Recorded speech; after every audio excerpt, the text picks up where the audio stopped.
Good morning. It is Monday, July 4th, and it is good to be with you. By the time you are watching this, it will be the 4th of July. Hopefully you'll be out cooking and grilling and spending some time outside. But I'm thinking right now about our lectionary text for this coming Sunday. From Luke chapter 10, and it is the commissioning of the 72 disciples. They go out.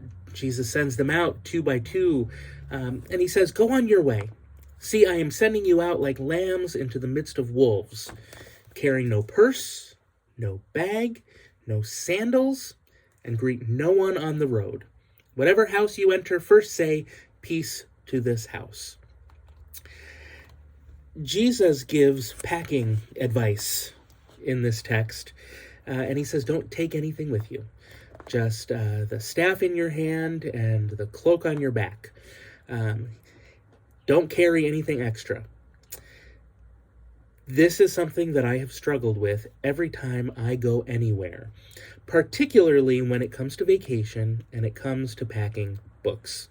I always love to have a book with me to read for pleasure, a book that I can sink myself into and just enjoy. And forever, I have always packed too many books. I have always packed at least one too many that I never get to read. When I went to Denver a few weeks ago for my continuing education time, I brought with me the book that I was reading and an extra book to read. The book that I was reading was about 600 pages long, and I was only on page 20 when I left. Why did I bring an extra book? I thought, well, maybe I should have known. Harold Osorto writes that in commissioning 70 disciples, Jesus invites them and us into practices of risk. Risk traveling lightly. Risk rejection and welcome. Risk protest and proclaiming the good news of God's kingdom, which is coming near to every circumstance. This passage nurtures our capacity for risking. He goes on, Jesus' instructions, carry no purse, no bag, no sandals, sound counterintuitive to many of us. We all think, shouldn't we bring along extra just in case? What if my pair of shoes gets blown out and then I'm out of luck? What if I didn't pack enough socks? What if? I wonder what it would be like for us to explore how to undo these understandings of the Christian journey. So much of our world emphasizes the individual and encourages overpacking.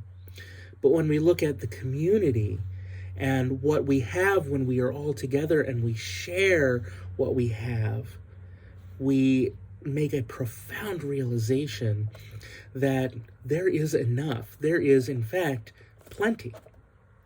So I want to encourage you this week, and perhaps the 4th of July is a most appropriate time for us to think about these things of overconsumption, of overpacking. How has God been inviting you to take risks in your Christian journey recently? Or maybe over the past couple, 3, 4, 5 years? How might you be overpacking? How do you see yourself on the journey, alone on the journey? How do you see yourself as a part of a community on the journey? A spiritual practice that I would encourage us all to try is notice how we overpack this week. Do we carry or prepare so much that trusting in the Spirit or our neighbor is hampered? Try to underpack in some ways this week, even to pack nothing, like the disciples, and see what happens. Friends, I hope that you have a wonderful 4th of July. Enjoy this holiday. Spend time with family and friends, and have a great week. And I'll talk to you soon.